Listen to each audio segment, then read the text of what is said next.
भगवते वासुदेवाय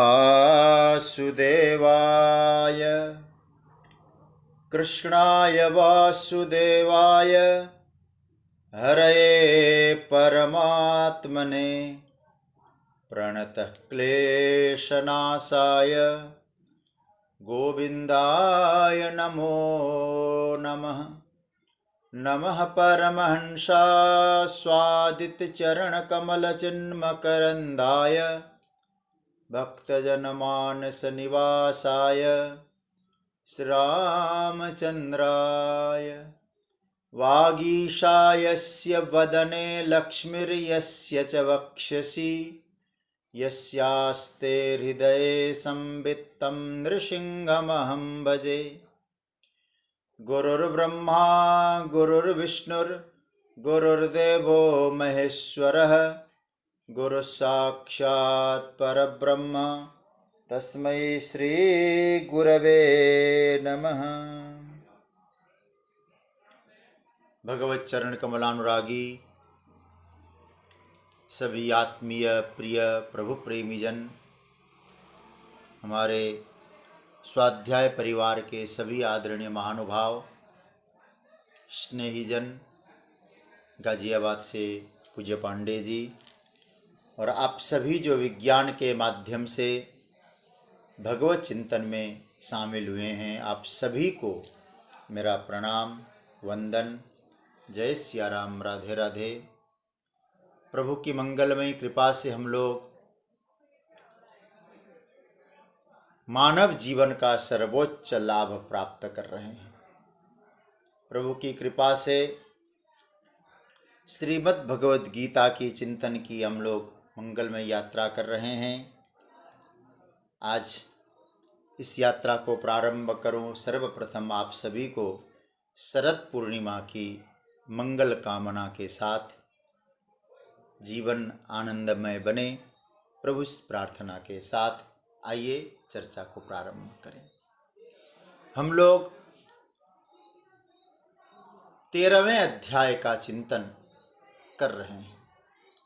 एक बार हम लोगों ने 13वें अध्याय का अवलोकन भी किया कि भगवान ने कौन कौन से विषय को प्रतिपादन करने के लिए एक योजना तैयार किया है और कौन कौन से सब्जेक्ट प्रभु इस 13वें अध्याय में लेने वाले हैं।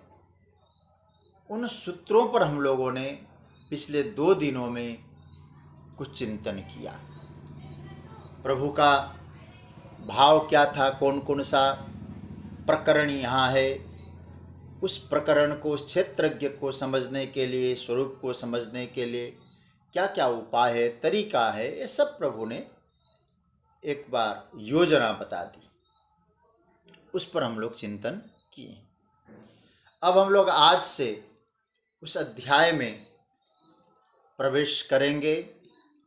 एक एक श्लोक पर, एक एक चरण पर चिंतन करेंगे और आज कुछ अंत में शरद पूर्णिमा पर कुछ चिंतन करके हमारे गुरुग्राम से प्रिय और बहुत ही मेरे प्यारे लाडले श्री अयान राजगढ़िया जी, अभी छोटी आयु, अच्छी तरह से बोला भी नहीं जाता, वो आज 15वें अध्याय को पुनः हमारे सामने, आज शरद पूर्णिमा है तो वो उनके द्वारा हम लोग 15वां अध्याय श्रवण करेंगे। आइए अब हम लोग आज 13वें अध्याय में प्रवेश करते हैं। सबसे पहले, क्योंकि विषय का प्रतिपादन हम कर ही चुके हैं तो एक एक श्लोक पर चिंतन करना है। पहले श्लोक का पाठ करें, एक श्लोक, उसके बाद उसी पर हम लोग चिंतन करेंगे। मैं बोलूं फिर आप लोग बोलिएगा। श्री भगवानुवाच इदं शरीरं कौन्तेय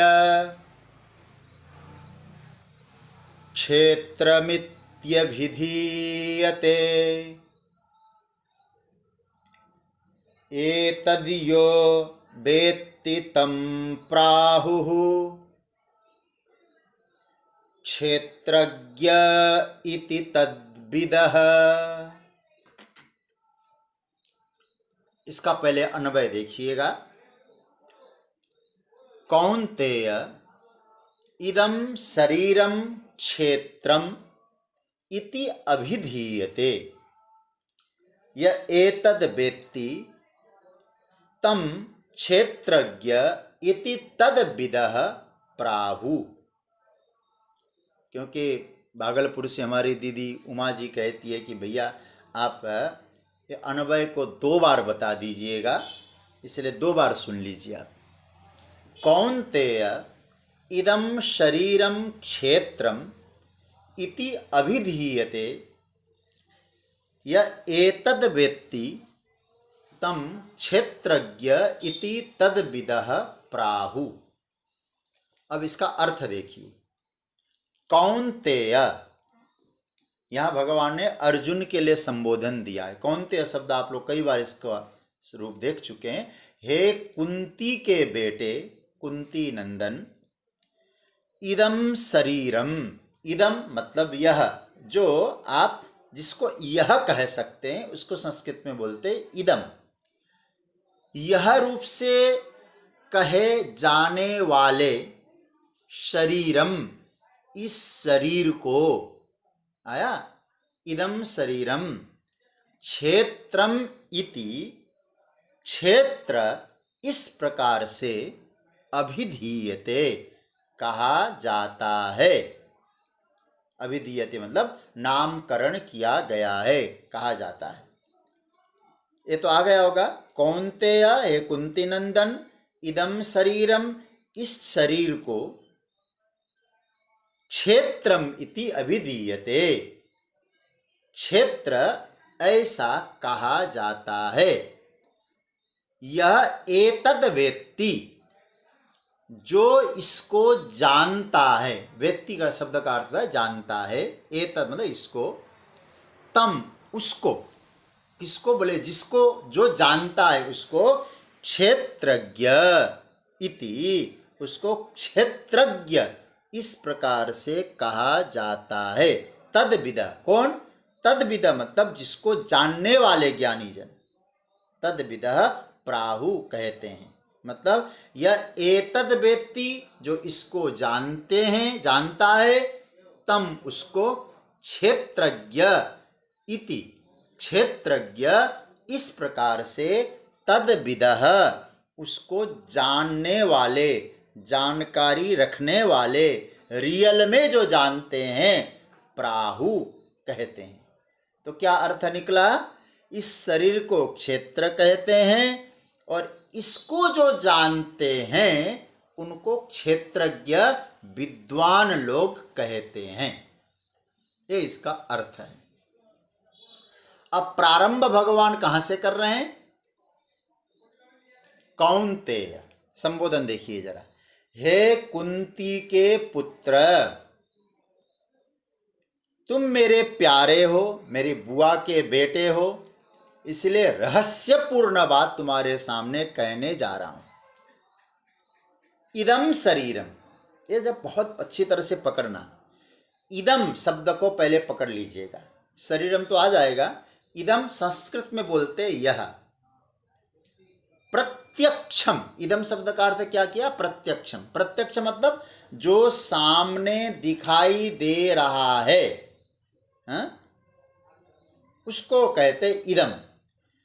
तैत्तरीय उपनिषद ने कहा तस्य इदम एव शिरः। संभवतः ब्रह्मानंद बल्ली का प्रकरण है। जब आकाशाद वायो, वायो अग्नि, अग्नि आप, अद्भ्य पृथ्वी, जब इसका चिंतन होता है तो कहते तस्य इदम एव शिरः। वैसे यहाँ क्या कहते हैं? इदम शरीरम। एकदम सरल श्लोक है जहां तक शब्दार्थ की दृष्टि से कहूं। अभी भावार्थ और लक्ष्यार्थ में थोड़ा समझना पड़ेगा। शब्द को समझने के लिए तो सरल है। हे कुंती पुत्र, हे अर्जुन, इदम शरीरम क्षेत्र इति अभिधीयते। अभिधीयते का अर्थ होता है कथ्यते, कहा जाता है। मतलब इसका अभिधान किया गया है, नाम रखा गया है। आचार्य गुरुजनों ने इस शरीर का नामकरण किया है। क्या नामकरण? क्षेत्रम।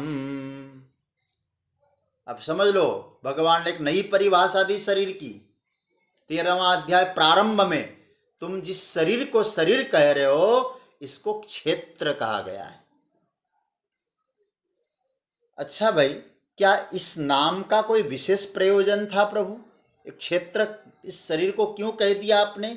भगवान ने कहा है ना, शंकराचार्य भगवान कहते हैं क्षतत्राणात्, भाष्यकार ने लिखा, जो आपको सीधे चोट नहीं पहुंचाता है, सीधे चोट पहुंचाने नहीं देता है।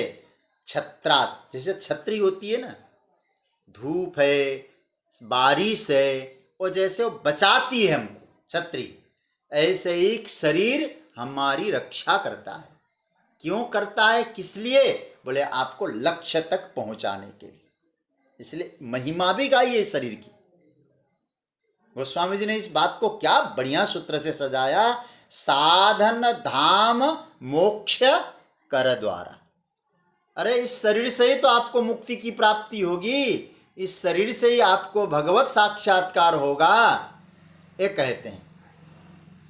दूसरा अर्थ दिया शंकराचार्य भगवान ने, क्षयात क्षीण होता है, क्षरणात् क्षरित रहता है, इसलिए क्षेत्रम इदम शरीरम। देखिए, मनुष्य अपने से भिन्न जिस चीज को बोलता है ना, इदम शब्द उसको बोलता है, अपने से भिन्न चीज को। आप सोचिए, संस्कृत में भी अहम होता है, एक होता है इदम। जब अहम कहेंगे तो आप किसको कहेंगे? मैं।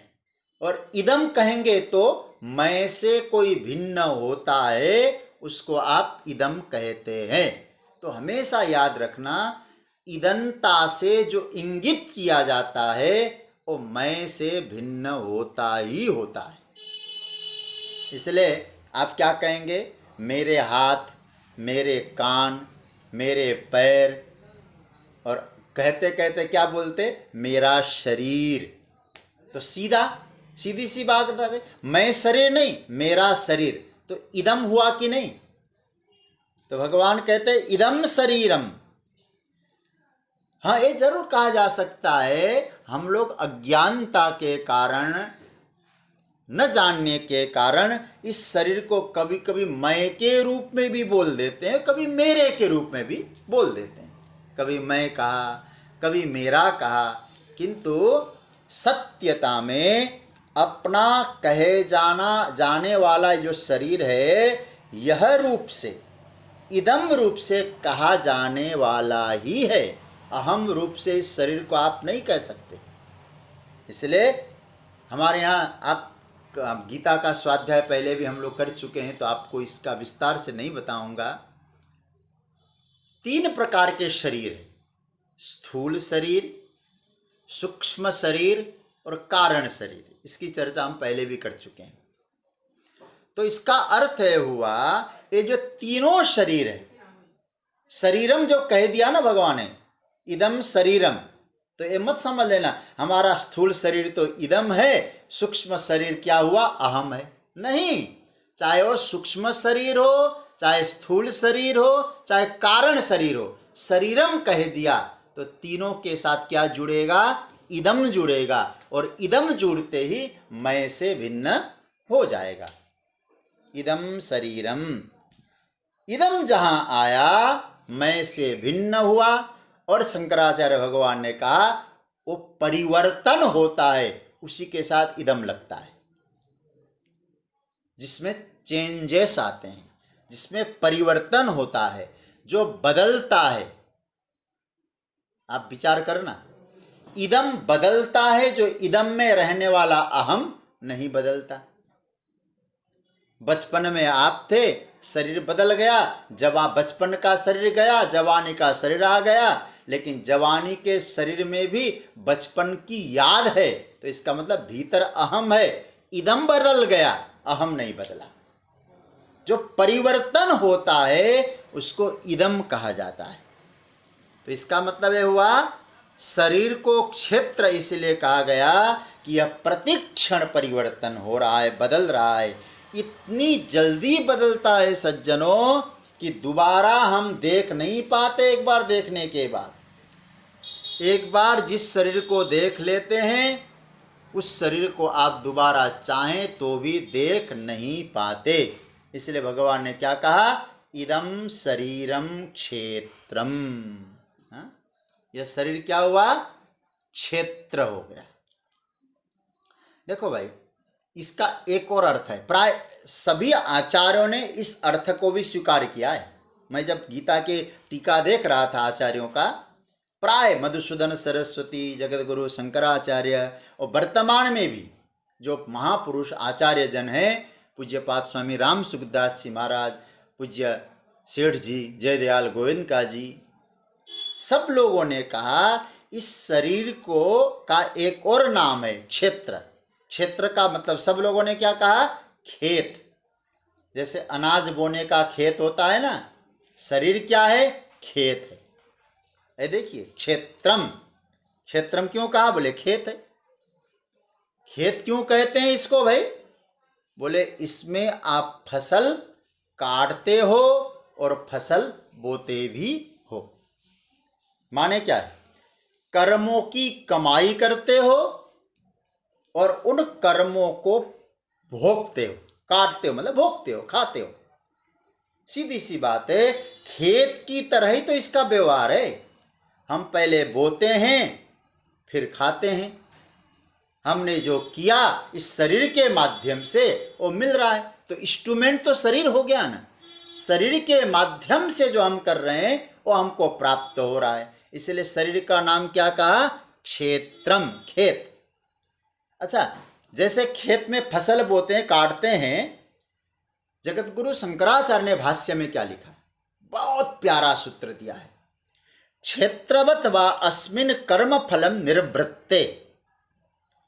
कर्म फल का संपादन होता है इस शरीर से, इसलिए इस शरीर का एक नाम है क्षेत्र। देखो ये बहुत बढ़िया सूत्र है। कर्म का संपादन, कर्म फल की प्राप्ति। देखो ये संस्कृत का एक आनंद है ना, निवृत्ते नहीं कहा है, निर्वृत्ते। देखो एक ऊपर रेफ बदल जाता है ना, पूरा अर्थ बदल जाता है। निवृत्त मतलब पूरा हो गया, खत्म, निवृत्ति। लेकिन निर्वृत्ते मतलब संपादन, कर्म का संपादन इस शरीर के द्वारा होता है। कर्म फल का संपादन होता है। ध्यान से विचार करना, अच्छी तरह से सोचना। मतलब जब जब हमने कोई फसल उगाई है, बोने में हम स्वतंत्र हैं। फसल तो बोने के बाद हम उगाते हैं, बोने में हम स्वतंत्र हैं। फसल लगाना जो चाहो आप लगा सकते हो, उसकी हुई कटाई। अब हमारे चाहने से कुछ बदलने वाला नहीं है। हमने कैसा फसल बोया था, एक कहावत है ना, एक बोला जाता है ना, बोया पेड़ बबूल का तो आम कहाँ से खाए। पेड़ तो बो दिया बबूल का, अब कहने लगे आम मिल जाए यहाँ से। तो कहते नहीं भैया, तुम्हारा जो शरीर है कर्म फल का संपादन, कर्म का संपादन करने के लिए मिला है, तो सत्कर्म करो तो फिर आम का फल मिलेगा वहां से। यह जो शरीर है यह बड़ा विचित्र मामला है सज्जन। इदम शरीरम कौन्तेय क्षेत्रमित्य विद्यते। देखने में तो क्या है, ये शरीर क्या है, देखने में तो हाथ है, पाँव है, आँख है, नाक है।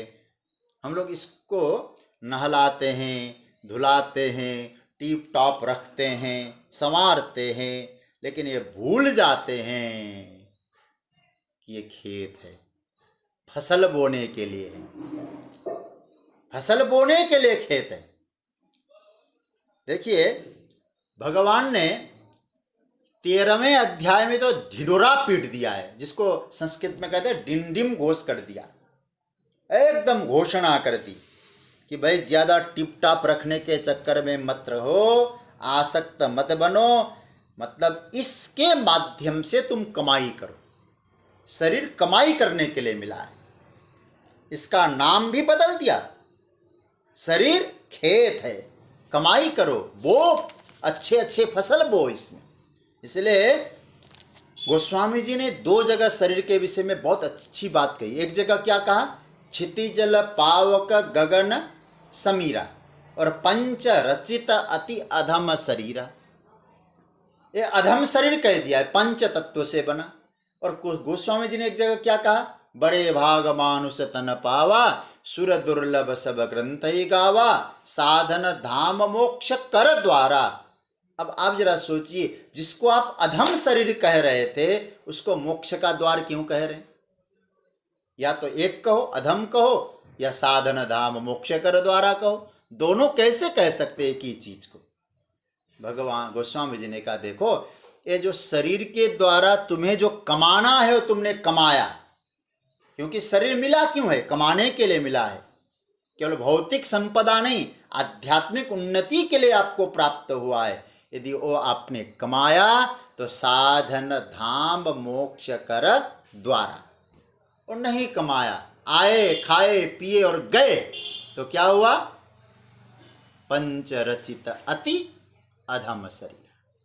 तो शरीर को अधम बनाना है, मोक्ष का द्वार बनाना है। शंकराचार्य भगवान ने कहा, कर्म का संपादन करो, कर्म फल को प्राप्त पाओ, कर्म का उपयोग करो और तुम अपने जीवन का आत्मकल्याण करो। इसलिए शरीर प्राप्त हुआ है, खेत है। इदम शरीरम कौन्तेय क्षेत्रम इति अभिधीयते। अच्छा भाई, शरीर हो गया क्या? खेत। ध्यान से सुनना। और यहां क्या करना है? इस खेत में फसल बोना है। अब आप बताइए, बोने वाला कौन है? हा? क्योंकि ये शरीर जो दिखाई दे रहा है इसमें कौन फसल बोएगा? तो कहते हैं किसान तो चाहिए ना फसल बोने के लिए। तो किसान है कोई? बोले है ना। बोले कौन है? यह जो जीव है, इसके भीतर कर्ता भोक्ता जो बन बैठा है ना, उसी का नाम है जीव। वही इसमें फसल बोता है। क्या मतलब? एक कर्ता बन के कमाई करता है और भोक्ता बन के कटाई करता है। बात समझ में आ रही ना? तो बोले प्रभु, अब हम इस जीव को पहचानना चाहते हैं। इस जीव को तो पहचाने हम, क्योंकि इस पूरे संघात में, संघात शब्द का मैं प्रयोग कर रहा हूं, आप लोग ऐसे शब्दों से परिचित हो जाएं। संघात मतलब कई चीजें एकत्रित हो जाए, उसको कहते संघात। तो शरीर क्या है? शरीर को कहा गया संघात। समझ रहे हैं ना? संघात क्यों कहा गया? गीता पढ़ रहे हैं तो इन शब्दों से आप परिचित हो। मैंने दूसरे अध्याय के स्वाध्याय में आप लोगों को कहा था, मैं फिर याद दिलाऊं। मैंने वहां देह शब्द की व्याख्या की थी। देह उपचय। देह शब्द का अर्थ क्या हुआ? जैसे कई चीजों के जोड़ने से कोई वस्तु तैयार हो जाए, उसका नाम है देह। तो उस देह में जीव को पहचानना है, जीवात्मा क्या है। अब आप हाथ को जीव कहेंगे, बाएं हाथ को जीव कहेंगे, दाहिने हाथ को जीव कहेंगे, आंख को जीव कहेंगे। ये तो भानुमति का कुनबा है भाई। इसमें जीव की पहचान क्या है? जो फसल बोता है, तो पहले उसकी पहचान तो हमें होनी क्या चाहिए कि नहीं? मतलब बहुत सारे घर हो, उसमें से एक घर की पहचान करनी है हमको। अथवा एक घर में बहुत सारे सदस्य हों, एक सदस्य की पहचान करनी है, जिसका नाम है जीव। नाक को जीव कहें कि हाथ को जीव कहें, ध्यान से समझना इस बात को। जीव का लक्षण क्या है? फिर कैसे पहचाने उसको? देखिए, एक बात मैं आपसे कहूं, यदि स्थूल रूप से, स्थूल से स्थूल धरातल पर जाकर हम लोग जब धर्मशास्त्रों का चिंतन करते हैं, मैं धर्मशास्त्र शब्द का प्रयोग कर रहा हूं, अध्यात्म शास्त्र नहीं कह रहा हूं। धर्मशास्त्र का जब प्रयोग करते हैं तो कुछ विभाग तैयार करते हैं। शरीर का ही विभाग नहीं करते, समाज में विभाग करते हैं। कुछ बुद्धिजीवी लोग फिर कहने लगते हैं दो विभाग हो जाते हैं, एक स्त्री विभाग, एक पुरुष विभाग। समझ रहे हैं बात? समझ लेना। कैसे कहेंगे भाई स्त्री विभाग पुरुष विभाग? बोले लिंग भेद से। अब आपको क्षेत्र शब्द समझ में आ जाएगा। लिंग भेद हो गया तो स्त्री विभाग पुरुष विभाग। तो फिर क्या होता है, जो स्त्री कौन है यहां? तो स्त्री को कहा गया क्षेत्र। प्राय शास्त्रों का मत है, अभी आपको स्पष्ट हो जाएगा। स्त्री क्षेत्र है। कैसे हैं? देखिए, स्त्री से उत्पन्न होने वाली जो संतान है वो किसकी होती है? मैं स्थूल रूप से कह रहा हूं धर्मशास्त्र की, पुरुष की होती है। पुरुष के गुणदोष वाली होती है, प्राय उसकी जात वही होगी जो पुरुष की होती है, उसका गोत्र वही होगा जो पुरुष का होता है। मतलब वो संतान पुरुष की मानी जाएगी। धर्मशास्त्र ने इस लेवल पर आकर ऐसी बातें कही। आप सभी बुद्धिजीवी लोग बैठे हैं यहाँ, धर्मशास्त्र के जो बुद्धिजीवी जो लोग हैं वो क्या कहते हैं? भैया, चाहे भले ही व्यास जी के योग बल से धृतराष्ट्र का जन्म हुआ, पांडु का जन्म हुआ, वो पुत्र उत्पन्न हुए व्यास जी के माध्यम से, फिर तो वे व्यास पुत्र अवश्य कहलाएंगे। कहलाने चाहिए कि नहीं? लेकिन कहते नहीं, नहीं कहलाए। क्या कहेंगे आप लोग इसको? क्या कहेंगे वो लोग? व्यास जी के पुत्र है, लेकिन कहे क्या गए? बोले कुरुवंशी हैं। क्यों कहलाएंगे भाई? आप सोचना, क्योंकि खेत क्या है? खेत क्या है? अंबा, अंबालिका, खेत किसका है? बोले कुरुओं का, विचित्र वीर्य का खेत है। तो खेत किसका है? जिसका खेत है, स्वामी कौन हुआ? वही स्वामी हुआ कि नहीं हुआ? आपको थोड़ा कठिन लग रहा होगा, लेकिन पकड़ लेना थोड़ा सा। तो इसका मतलब ये हुआ, अतः उनकी जाति व्यास जी के द्वारा उत्पन्न होने के बाद भी क्षत्रिय कहलाए, कुरुवंशी कहलाए।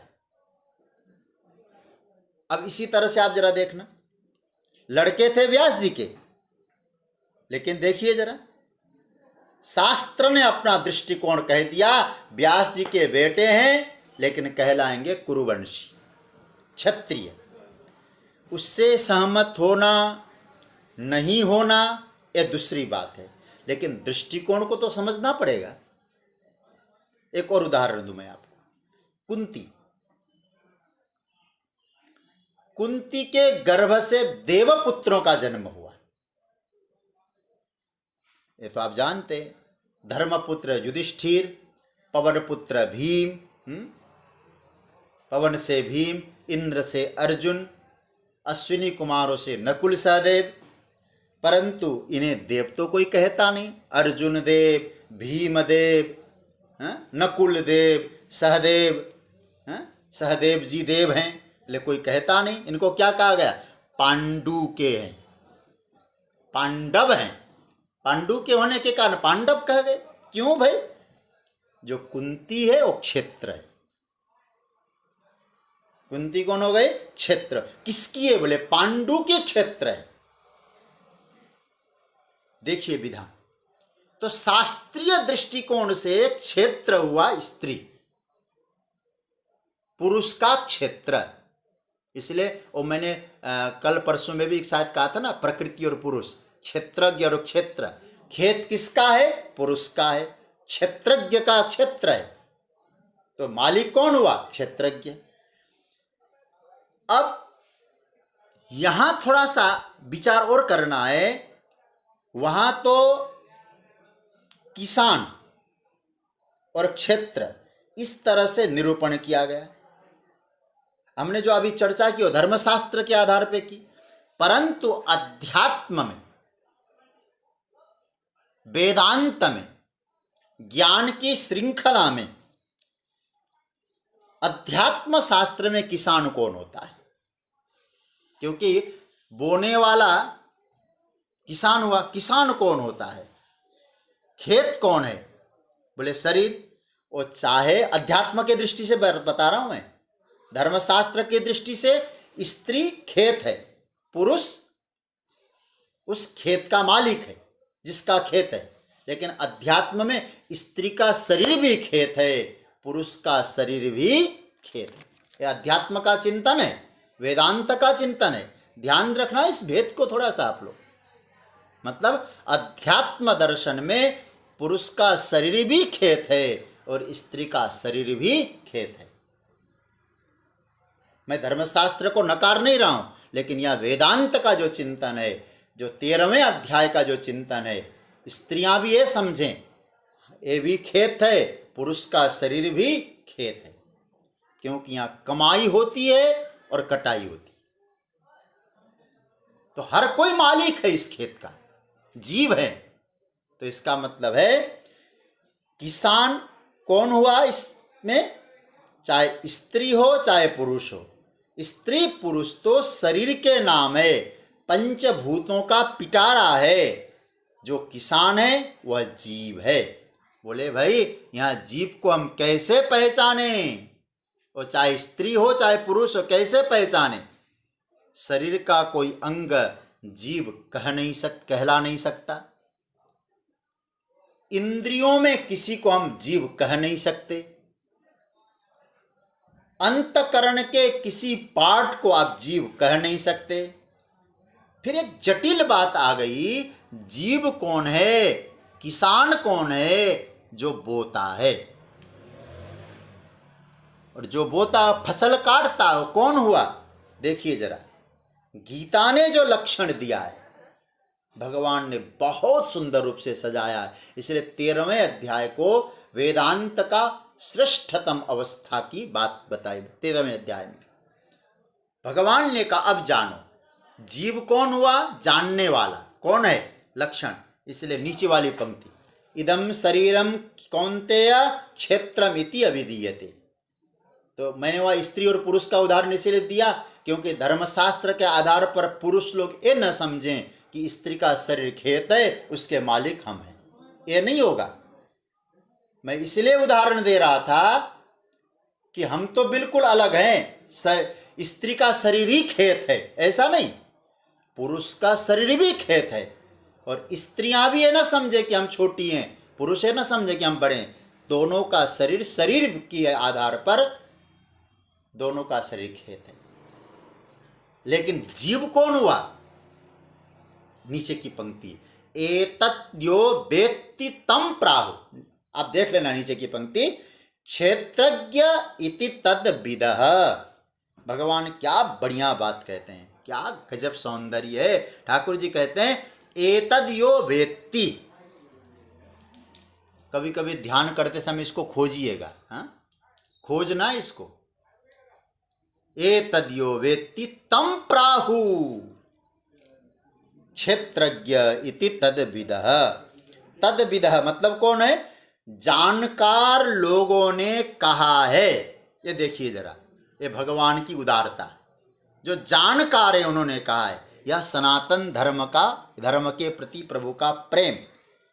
प्रभु ने यह नहीं कहा कि मैं कह रहा हूं, तद्विदः जानकार लोग। इस विषय के जो रियल में जानकार हैं, अच्छी तरह से जानते हैं, उन्होंने कहा कि जो इसको जानता है वो जीव है, उसी का नाम है क्षेत्रज्ञ। क्या जानता है?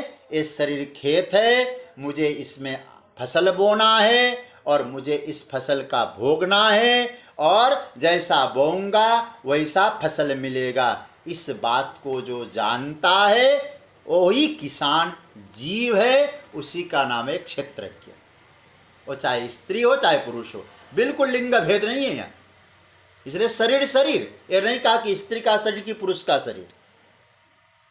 जो जानता है कौन सा फसल बोना है, कब काटना है, कौन से फसल से किस प्रकार के अन्न हमको मिलते हैं, कैसे पाचन होता है, ये सब जिनको जानकारी है उसका नाम है जीव। कौन है? उसी का नाम है क्षेत्रज्ञ। हा हा हा, बहुत प्यारा भाव है। भगवान ने कहा तद विदः, किसकी? भगवान ने क्या कहा? किसका? बोले इस शरीर को जो जानता है। किसको जानता है? शरीर को जो जानता है। जरा भाष्य में देखना पड़ेगा और बहुत अच्छा लगेगा आपको। शंकराचार्य भगवान का भाष्य मुझे बहुत प्रिय है। वो क्या कहते हैं? बीजानाति आपादतल मस्तकम ज्ञानेन विषयी करोति। क्या अर्थ हुआ? कहते हैं ऐसा एक कोई भीतर बैठा है, सबके भीतर, जो कल मैंने कहा था ना, सबके भीतर वो परमात्मा, जो अपने ज्ञान से पैर से लेकर, कहाँ से? पैर से लेकर कहाँ? बोले मस्तक तक, मस्तकम, तलवे से लेकर मस्तक तक अपने ज्ञान का जो विषय बनाता है। तो जो पूरा शरीर है उसके कंसेप्शन में आता है, वो जानता है। अंगूठे में दर्द है या नहीं जाना जाता है। तलवे में ध्यान भेजकर वहां की संवेदना को जाना जा सकता है, अनुभव किया जा सकता है। कनिष्ठिका उंगली में, पैर की कानी उंगली में कुछ हो रहा है, वो महसूस कर सकता है या नहीं? बिल्कुल कर सकता है। इससे बेहतर पहचान तो नहीं हो सकती। इससे आप बेहतर पहचान क्या कर पाएंगे? बोले शरीर में कुछ होता है तो आपको जानकारी होती है। बोले वो जानकारी जिसको है वही तो क्षेत्रज्ञ है। किसको जानकारी हो रही है? आप जरा सोचिएगा, अंगूठे में कहीं चोट लगती है, अंगूठे ने तो आपको इन्फॉर्मेशन दिया नहीं। ये संवेदनाएं भीतर प्रकट हो रही है तो कौन महसूस कर रहा है? भगवान कहते हैं वही महसूस करने वाला जीव है, सोचने वाला जीव है। कल मैंने कहा था ना, उपद्रष्टानुमंता च भर्ता भोक्ता महेश्वर परमात्मेति चाप्युक्तः देहेस्मिन् पुरुषः परः।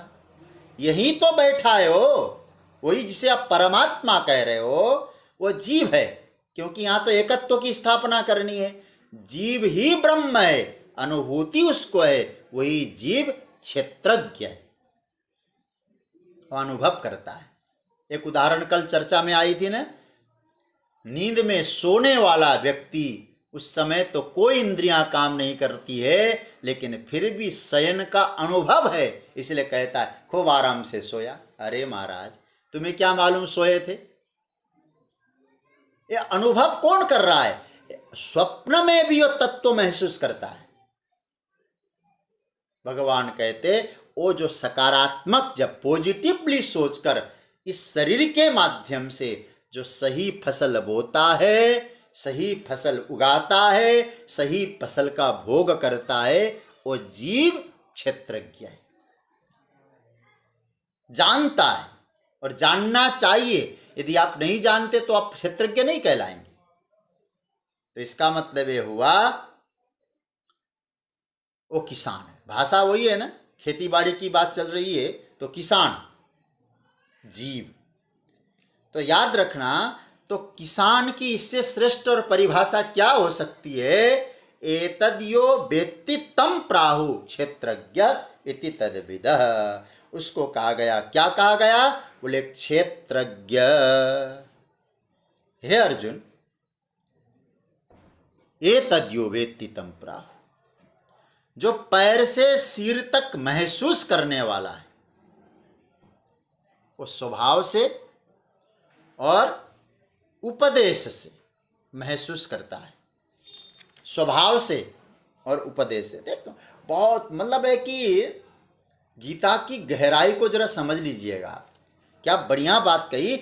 स्वभावेन अथवा औपदेशिकेन, भाष्य में लिखा है। क्या बढ़िया, मतलब प्यारा सा मंत्र है। जीव का स्वभाव है मनुष्य महसूस करता है, और कभी कभी औपदेशिकेन, गुरुजनों के उपदेश से। मतलब क्या हुआ किसी ने उपदेश किया, बोले अपना ध्यान यहाँ लगाओ, होता है ना, कहते अपना ध्यान नासिका में लगाओ, और ध्यान करता है। कोई कहता है अपना ध्यान ब्रह्मरंध्र में लगाओ, औपदेशिक है, अपना ध्यान पैर के अंगूठे में लगाओ, नासिका के अग्रभाग पे लगाओ। हाँ? इसको कहते गुरु ने उपदेश दिया, तो धीरे धीरे धीरे करके क्या कहता साधक, तुम शरीर नहीं हो, जिसको तुम ध्यान कर रहे थे वो इंद्रियां भी तुम नहीं हो, भीतर जाओ। शरीर से भीतर गए, इंद्रियों से भीतर गए, मन में पहुँचे, मन से भीतर गए, बुद्धि तक गए, और बुद्धि से भी यो बुद्धे परतस्तु स, वहाँ तक तुम पहुँचे। यह है उपदेश। या तो आपका स्वभाव भी ऐसा है कि आप भीतर प्रवेश करके उस तत्व को जान लो, या किसी संत गुरुजनों के उपदेश से जान लो। इसी को आजकल क्या बोलते हैं, मैंने अभी एक सुना था एक शब्द, क्या मैं याद नहीं आ रहा, गाइडेड मेडिटेशन, ऐसा कुछ शब्द आया था, गाइडेड मेडिटेशन। कोई गाइड करके आपको सिखाता है। हाँ?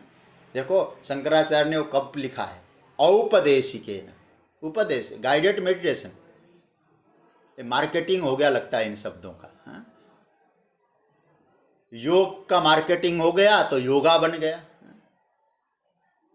तो इसका मतलब ये हुआ अध्यात्म, इसको यूं कहना कि भगवान कहते हैं कि तुम अपने स्वभाव से, चाहे गुरुजन के उपदेश से, इस शरीर रूपी खेत के भीतर पहुंचो, उस जीव की पहचान करो, और पहचान करने के बाद उस जीव की धरातल पर तुम सोचो कि तुम्हारा शरीर क्या है, तुमको क्या फसल बोना है, किस फसल का क्या फल मिलता है। इस प्रकार से तुम जानोगे तो तुम क्षेत्रज्ञ हो।